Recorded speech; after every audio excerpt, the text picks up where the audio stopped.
নমস্কাৰ অনলাইন বিদ্যালয়লৈ সকলোকে স্বাগতম জনাই আজি আৰম্ভ কৰিছো ত্ৰিভুজ পাৰ্ট 4 পাৰ্ট 5 4 অলৰেডি হৈ গ'ল এতিয়া আমাৰ আটাইখিনি ভিডিঅ'ৰ লিংক তলত ডেসক্ৰিপচনত দিয়া আছে সেইখিনি গলে তোমালোকে ত্ৰিভুজ পাৰ্টৰ সম্পূৰ্ণ সিলেবাসটো পাই যাবা এতিয়া আজি আমি অনুশীলনী 6.4 ৰ কোৱেশ্চন নম্বৰ 1 টো লৈছো ভালকৈ Question number 1 কি দিয়া আছে সোয়া দুটা ত্রিভুজ ABC এটো দিয়া আছিল ত্রিভুজ ABC ডাইরেক্ট লিখো আমি given ত্রিভুজ ABC সদৃশ বুলি দিছিল কার লগ ত্রিভুজ DEF ত্রিভুজ DEF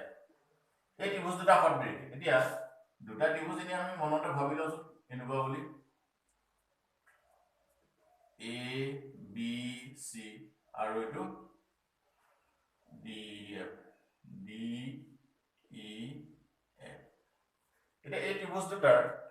কালিৰ অনুপাতটো দিয়া আছে কালিটো দিয়া আছে ABC ত্ৰিভুজৰ কালি দিয়া আছে তোমাৰ 64 সেন্টিমিটাৰ স্কয়াৰ ত্ৰিভুজ DEF ৰ কালিটো দিয়া আছে তোমাৰ 121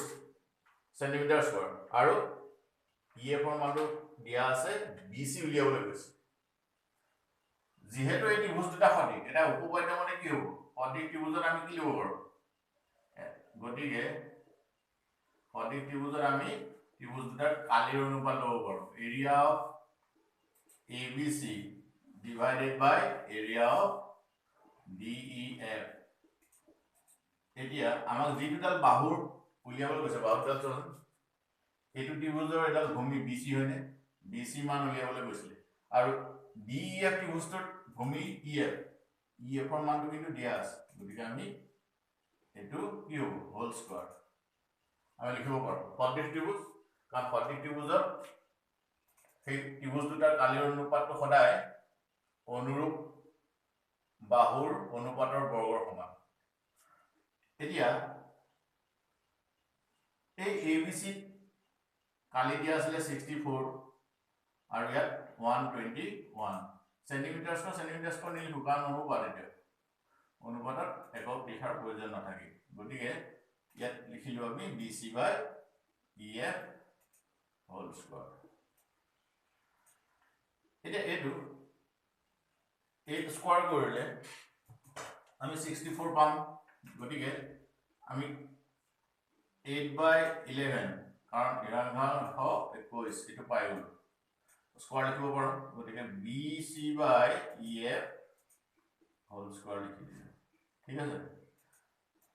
দুই ফালে স্কয়ার হৈ আছে সব এটো হোল স্কয়ার স্কয়ার এলিমিনেট কৰিলে কি হ'ব 8 বাই 11 is equal to BC by EF এতিয়া 8 বাই 11 BC ভ্যালু উলিয়াব লাগে আৰু EF ৰ ভ্যালু আমাক দিয়া আছিল EF ৰ মান কিমান দিয়া আছিল 15.4 ইয়াত 15.4 লিখিলো ঠিক আছে এই কোণলৈকে হৈ গ'ল মই অকল এতিয়া এইটো সাইডলৈ লৈ আহিছো কাৰণ আমি কি কৰিম এটা বৰ্গকৰণ কৰিম তেতিয়ালে এইটো কি হ'ব 11BC is equal to 8 into 15.4 আমাৰ ভ্যালু লিব লাগে BC so BC is equal to 8 into 15.4 divided by 11 এতিয়া BC is equal to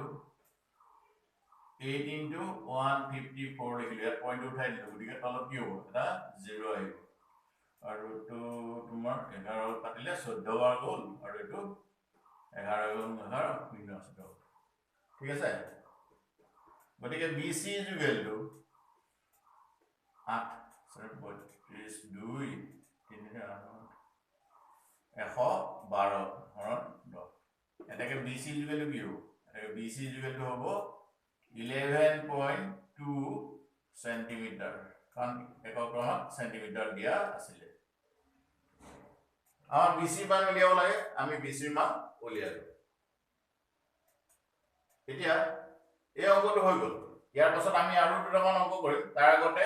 এটা কথা কওঁ আমি সমান্তৰালভাৱে তোমাৰ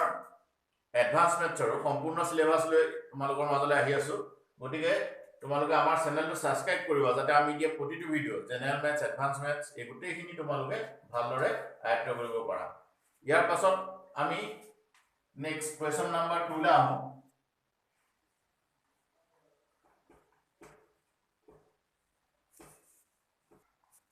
এতিয়া আমাক কোৱেশ্চন নাম্বাৰ 2 দিয়া আছিল 2 কি দিছিল সো এটা ভালদৰে ABCD ট্ৰেপিজিয়ামৰ ABCD প্যাৰালেল হল আৰু কৰ্ণ দুডালে পৰস্পৰ O বিন্দুত ছেদ কৰে আৰু এটা লগতে দিয়া আছে AB twice CD আৰু ইয়াত উলিয়াব দিছে AOB আৰু COD ত্ৰিভুজৰ কালিৰ অনুপাত এতিয়া এটো কৰিবলৈ যাওঁতে আমি কি কৰিম আমি প্ৰথমে লিখি লম দিয়া আছে ABCD ট্ৰেপিজিয়ামৰ AB parallel CD এবাৰ একখানে আমি লিখি লম তাৰ পাছত কি লিখিম এতিয়া আমি ত্ৰিভুজ দুটা লম ত্ৰিভুজ AOB আৰু ত্ৰিভুজ COD ৰ পৰা এই ত্ৰিভুজ দুটাৰ পৰা এই ত্ৰিভুজ দুটা আমি সদৃশ কৰিবলৈ চেষ্টা কৰিম কি হ'ব এই কোণটোৱে আৰু এই কোণটোৱে সমান হ'ব কিয় সমান কাৰণ এটো বিপৰীত কোণ এতিয়া আমি কি লিখিব পাৰো angle AOB is equal to angle COD আমি এই দুটা লিখিলো কিয় কাৰণ আমি ব্ৰেকেটত লিখিব পাৰো যে এটো বিপৰীত কোণ একেদৰে angle OAB এটা OAB মানে OAB এই কোণটো কাৰ সমান হ'ব angle OCD ঠিক আছে angle OCD এই কোণটো সমান কিয় সমান angle OCD এই দুটা কিয় সমান কাৰণ এই লাইনডালে আমাক সমান্তৰাল বুলি দিয়াই আছে ঠিক আছে AB parallel CD দিয়া আছে গতিকে এই কোণে এইটো কোণে সমান কিয় একান্তৰ কোণ ইয়াত লিখিবা ঠিক আছে ওপৰটো হৈছে বিপৰীত কোণ তলৰটো হৈছে একান্তৰ কোণ এতিয়া দুটা কোণ এটা ত্ৰিভুজত দুটা কোণ সমান গতিকে থাৰ্ড কোণটো সমান হ'বই তৃতীয় কোণটো ত্ৰিভুজৰ ধৰ্ম মতে তৃতীয় কোণটো সমান হ'বই গতিকে আমি হেতু নিলিখো এটাকে দুটা কোণ সমান হ'ল যে গতিকে আমি কি লিখিম এটাকে a শৰ্ত মতে কি হ'ব ত্ৰিভুজ AOB সদৃশ ত্ৰিভুজ COD তাৰ মানে এই ত্ৰিভুজটোৱে কি হ'ল সদৃশ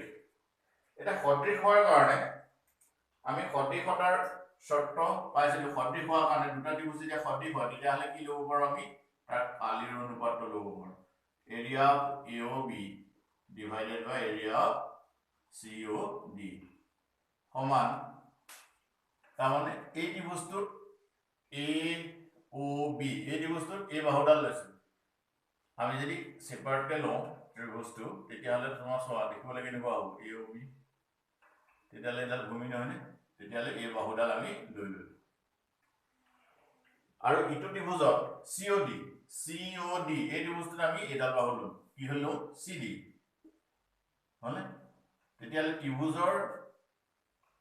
দুটা সদৃশ হলে ত্ৰিভুজ দুটা সদৃশ হলে কিন্তু কালিৰ অনুপাতটো কি হয় অনুৰূপ বাহুৰ অনুপাতৰ বৰ্গৰ সমান গতিকে আমি AB/CD হোল স্কয়াৰ হ'ব এতিয়া আমাক এইখনতে এটা বস্তু দিয়া আছিল কিতাবত দিছিল তোমাৰ যেহেতু কি দিছিল চোৱা AB twice CD তেতিয়াহলে AB ঠাইত আমি twice CD বহুৱাব পাৰো ইয়াত লিখিলো twice CD divided by CD ঠিক আছে এতিয়া চোৱা CD কটা গ'ল কি থাকিলে 2/1 হোল স্কয়াৰ এজুকেটো কিমান হ'ব 4/1 এটাকে আমাৰ কি কৈছিলে এই ত্ৰিভুজ দুটাৰ অনুপাত নিৰ্ণয় কৰা এটাকে এৰিয়া অফ এই ত্ৰিভুজ দুটাৰ কালিৰ অনুপাত AOB area of AOB is to area of COD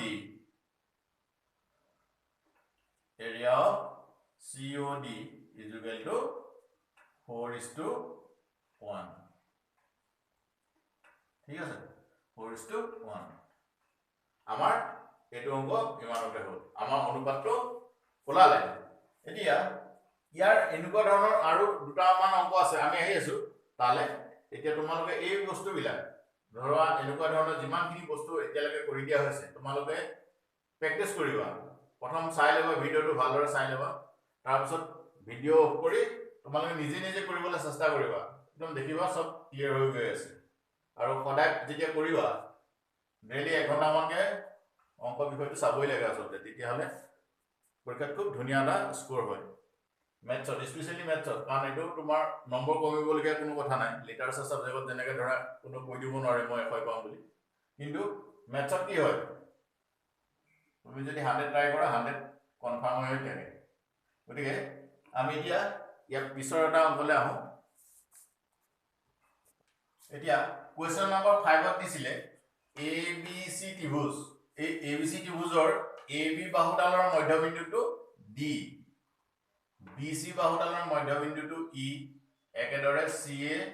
বাহুডালৰ মধ্যবিন্দু F এতিয়া এই DEF বিন্দুকেইটা DEF এই বিন্দুকেইটা আমি সংযোগ কৰিলে কি পাম ত্ৰিভুজ DEF পাম আমাক ইয়াত উলিয়াবলৈ কি কৈছে ত্ৰিভুজ ABC ৰ কালি ABC আৰু DEF ত্ৰিভুজ ABC আৰু ত্ৰিভুজ DEF ৰ কালিৰ অনুপাত নিৰ্ণয় কৰিব কৈছে ঠিক আছে এতিয়া আমি তাৰ কালি অনুপাত নিৰ্ণয় কৰাৰ আগত আমি কি লিখিম দিয়া আছে ত্ৰিভুজ ABC ৰ AB বাহুৰ মধ্যবিন্দু D BC বাহুৰ মধ্যবিন্দু E আৰু CA বাহুৰ মধ্যবিন্দু F দেখো মানে কি কয় F হেটো লিখিলো মানে প্ৰমাণ কৰিবলৈ কোৱা নাই খালি ইহঁতৰ অনুপাত দুটা উলিয়াবলৈ কৈছে এতিয়া প্ৰমাণ যিহেতু या অনুপাত উলিয়াবলৈ যাওঁতে আমি কি কৰিম কি বাক্যশাৰী লিখি লম দিয়া আছে যেহেতু D হল কি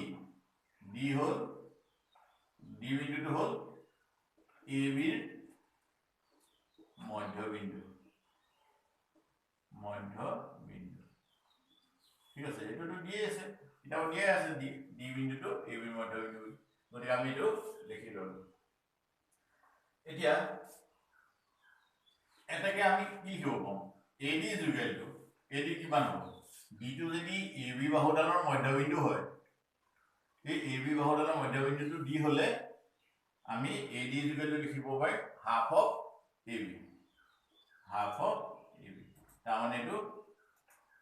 AB ৰ আধাটোই হৈছে AD এতিয়া এটো যদি AD by AB বুলি লিখো তেতিয়াহলে আমি ইকুৱেল হাফ লিখিব পাৰো ইকুৱেশ্যন নম্বৰ 1 ঠিক আছে একেদৰে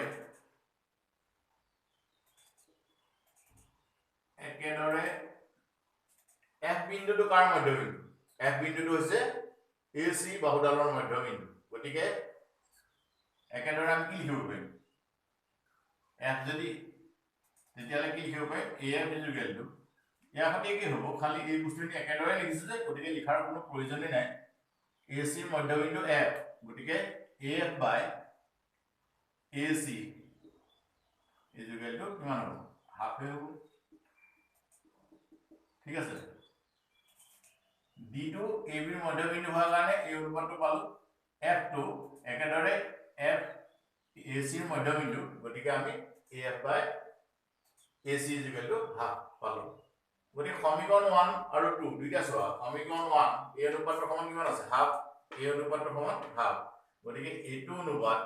আৰু এই অনুপাতটো কি হ'ব সমান হ'ব গতিকে আমি লিখিব পাৰো সমীকৰণ 1 আৰু 2 ৰ পৰা এটা সমীকৰণ 1 আৰু 2 ৰ পৰা কি লিখিম সমীকৰণ 1 আৰু 2 ৰ পৰা আমি লিখিম AD by AB is equal to AF by AC এতিয়া এই খেলছৰ প্ৰবাহৰ মতে চোৱা AD by AB আৰু এটো AF by AC গতিকে এটো খেলছৰ প্ৰবাহৰ মতে তেতিয়ালে কি হ'ব এই বাহুডালে সমান্তৰাল হ'ব কাৰণ এই বস্তুটো পাই এইটো যদি এই ৰেশিওটো সমান পালো অনুপাতটো গতিকে ইয়াৰ পৰা কি লিখিব পাৰিম DF parallel BC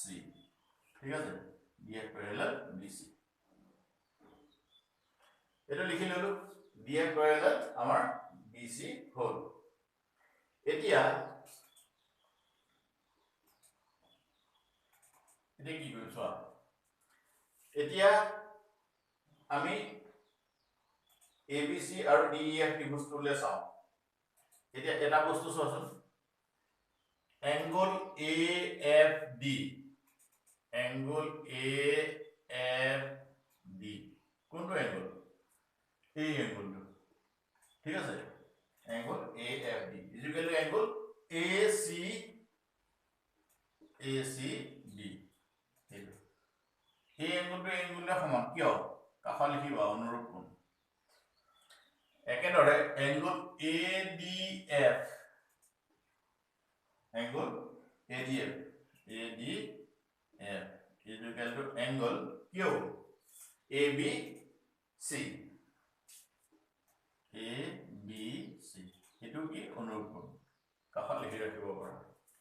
এতিয়া এইটো সমান এইটো সমান এটাকে A শৰ্ত মতে এই দুটা কৰব পাইছো চোৱা এটাকে A শৰ্ত মতে কি হ'ব ত্ৰিভুজ ABC তাৰমানে আমাৰ ডাঙৰ ত্ৰিভুজটো ABC এই মধ্যবিন্দু কিটা নধৰাকে ধৰা ত্ৰিভুজটো সদিশ কাৰ লগত ত্ৰিভুজ DEF আমাৰ গুটি ABC ত্ৰিভুজটো ডাঙৰ ত্ৰিভুজটো এই DEF ত্ৰিভুজটো সদিশ এতিয়া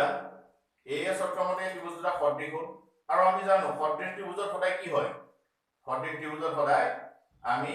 কালিৰ অনুপাতটো নিৰ্ণয় কৰিব পাৰো এটা কালিৰ অনুপাতটো নিৰ্ণয় কৰিম এতিয়া চোৱা সদিশ হ'ল না সদিশ হোৱাৰ কাৰণে আমি ইয়াতে লিখো area of ABC divided by area of DEF hall is equal to বাহু এতিয়া বাহু কি হ'ব ABC আৰু DEF সদিশ আমাৰ অনুপাতটো এইটো প্ৰথমতে দিয়া আছিল গতিকে ABC নিলিখো ৰবা এটা সদিশ হ'ল না সদিশ হোৱাৰ কাৰণে এই ইয়াত লিখিছো দেই সদিশ হোৱাৰ কাৰণে area of কি লিখিম area of DEF divided by area of Q ABC এতিয়া ABC ডালৰ আমি কোনডাল বাহু লম ABC BC বাহু এই BC বাহুডাল ললো এই ABC ত্ৰিভুজটোৰ BC বাহুডাল ললো তেতিয়াহলে ইটো ত্ৰিভুজৰ ভূমি কোনডাল হ'ব এটা DF হলে এটা হোল স্কয়াৰ লিখিব পাৰো কাৰণ এই ত্ৰিভুজটা সদৃশ গতিকে আমি এই অনুপাতটো পাম এতিয়া এই অনুপাতটো উলিয়াব দিছিলে আমাক এতিয়া মেইন কথাটো DEF ডাল কি হয় DF ডাল সদায় হাফ অফ এটো নাম লিখিছো DF ডাল সদায় কি হ'ব হাফ অফ BC কিয় হয় এটো এটা ইন্টারেস্টিং সো DF এর মানটো half of BC divided by BC whole square এটা এই DF এর মান DF এর ঠাইত চাইলো এটো ভালদৰে DF ডাল হাফ অফ BC কিয় লিখিল কাৰণ এইডাল হল DF ডাল হল AB আৰু AC বাহুৰ মধ্যবিন্দু সংযোগ কৰা ৰেখা হলে এই মধ্যবিন্দু সংযোগকাৰী ৰেখাডাল সদায় এই ত্ৰিভুজটোৰ যেটো ত্ৰিভুজৰ মধ্যবিন্দু সংযোগকাৰী ৰেখা এই ত্ৰিভুজটোৰ তৃতীয় বাহুডালৰ মাপত আধা হয় এটো এটা উপবাদ্য আছিল গতিকে সেই উপবাদ্যটো মতে লিখি আছো আমি DF এর মানটো সদায় BC ৰ আধা হ'ব ঠিক আছে এই উপবাদ্য মতে এতিয়া BC কটা গল হাফ তলতে গতিকে কি হ'ব 1/2 হোল স্কয়ার তাৰ মানে কি হ'বগে 1/4 গতিকে এই ত্ৰিভুজ দুটাৰ অনুপাতটো কিমান হ'ব 1:4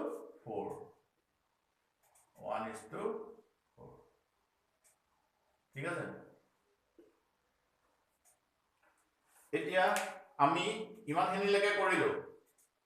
ত্ৰিভুজৰ এই যেটো চেপ্টাৰ আছিল 6.4 তাত ইমান বেছি জটিল অংক নাই পাছত আৰু দুই তিনটা মান আছে সেইখিনি তোমালোকে ভালদৰে চাবা ইয়াৰ পাছত আমাৰ কি আছে ইয়াৰ পাছতে আছে পাইথাগোৰাছৰ উপপাদ্য পাইথাগোৰাছৰ উপপাদ্য পাঠটোৰ পৰা আমি পাইথাগোৰাছৰ উপপাদ্যৰ প্ৰমাণ লগতে তাত বহুতখিনি কৰিবলগীয়া আছে এই গোটেইখিনি লৈ আমি পুনৰ আহিম ধন্যবাদ